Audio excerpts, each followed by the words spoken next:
こんばんは、どうもダリネコです。皆さんがよくわかるわかる。俺にはさ、君の痛みがさ、よくわかるよ。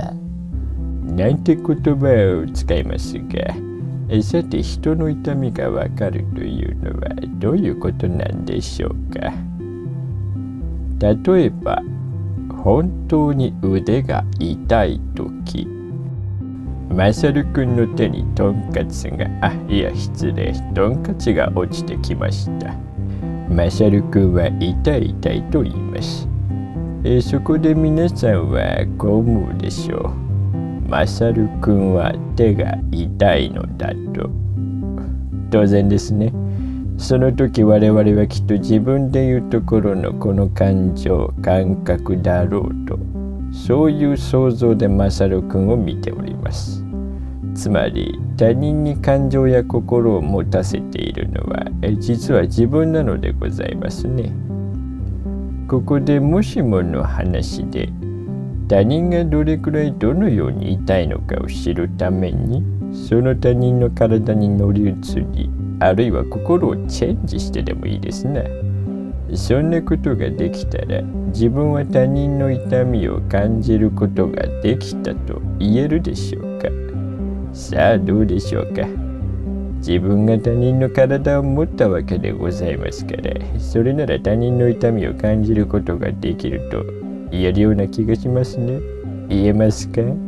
答えはノーです。そう、実は違うんですね。その痛みを感じているのは誰なのか、ここが重要ですね。今他人の体に起きたその痛みを感じているのは誰か。そう、自分なのです。つまり他人の体のトンカチで殴られた手の痛みを感じていようと、その痛みを感じているのが自分である限り、それは自分の痛みなのです。もし他人も私と同じように自己というものを持っていたとしても、私が他人になって他人の痛みを感じるということは不可能なのです。なぜ不可能かというと、私が他人になるというこの言葉が一体何を意味しているのか、それがどういう状況かを我々は絶対に想像できないからです。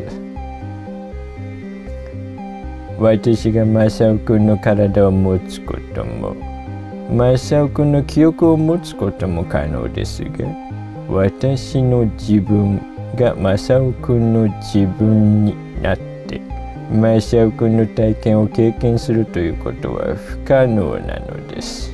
私が超能力でミカになったとしましょう。私はミカンになって、これがみかんか。なんとも味からそうだな。などと感想を言うかもしれませんね。しかし私が同じようにマサオくんになったら、体や記憶だけでなく自己までもがマサオくんになったら、これがマサオか。こんな感じなんだね。ということはありません。なぜなら言うべき発言者である私がすでにいないからです。その私はマサオくんになっているわけでございますからね。つまり他人が何を考え、何を感じ、何をもって行動しているか、私には絶対わからないことでございますし、たとえ他人の体に入ることができたとしても不可能なことなのです。